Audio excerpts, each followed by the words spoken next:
আজকের আলোচ্য বিষয় হচ্ছে গ্যাসের দুটো সূত্র, একটা বয়েলের সূত্র, একটা চার্লসের সূত্র। আমরা প্রত্যেকেই জানি যে গ্যাসের কোনো নির্দিষ্ট আকারও নেই, আয়তনও নেই। তাকে তুমি যত বড় জায়গায় রাখবে তত বড় জায়গাতেই সে থাকতে পারবে। এবার এই গ্যাসের আয়তন সংক্রান্ত দুটো সূত্র একজন বিজ্ঞানী বয়েল এবং আরেকজন বিজ্ঞানী চার্লস, এরা দুজন দুটো সূত্র বলে গেছে। বয়েল বলেছে চাপের সঙ্গে আয়তনের, গ্যাসের আয়তনের কি সম্পর্ক আছে, আর চার্লস বলেছে যে তাপমাত্রার সঙ্গে গ্যাসের আয়তনের কি সম্পর্ক আছে।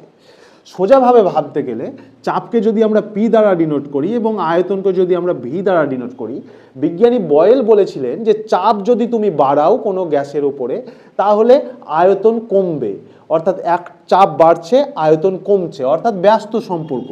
তাই এদেরকে আমি 1/v পি ভ্যারিয়েন্স 1/v লিখব। এখানেই কিন্তু শেষ নয়, এই সূত্রটা তখনই প্রযোজ্য হবে যদি গ্যাসের ভর এবং তাপমাত্রা যদি তুমি ধ্রুবক বা স্থির করে রাখো। তাহলে বয়েলের সূত্রে কি বলা হলো যে তাপমাত্রা স্থির রেখে কোনো নির্দিষ্ট পরিমাণ গ্যাসের ভরে যদি তুমি চাপকে বাড়াও তাহলে আয়তন কমবে, বা চাপকে কমাও তাহলে আয়তন বাড়বে। তাহলে এটা খুব সহজ করে বলে গেছিলেন বিজ্ঞানী বয়েল। এবার চার্লস কি বলে গেছিল? চার্লস বলেছিল যে তাপমাত্রা যদি বাড়াও কোনো গ্যাসে তাহলে তার আয়তনও বাড়বে।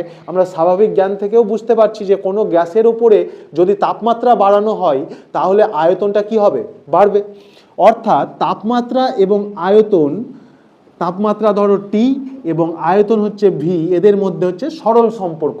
এই সূত্রটা তখনই প্রযোজ্য হবে যখন গ্যাসের ভর এবং চাপ স্থির রাখবো। এই কারণে আমাদের মধ্যে অনেক সময় একটু কনফিউশন আসে যে স্যার যখন আমি একটা বেলুন ফোলাই তখন তো আয়তনও বাড়ে আবার চাপও বাড়ে, কিন্তু তুমি লক্ষ্য হয়তো করনি যে গ্যাসে তুমি যখন হাওয়া দিচ্ছ তখন তার চাপও বাড়ছে আয়তনও বাড়ছে, কিন্তু সাথে সাথে তো গ্যাসের ভরটাও বাড়ছে। তো কিন্তু বয়েল বলেছিলেন যে গ্যাসের ভর বাড়লে কিন্তু আমার সূত্র প্রযোজ্য হবে না।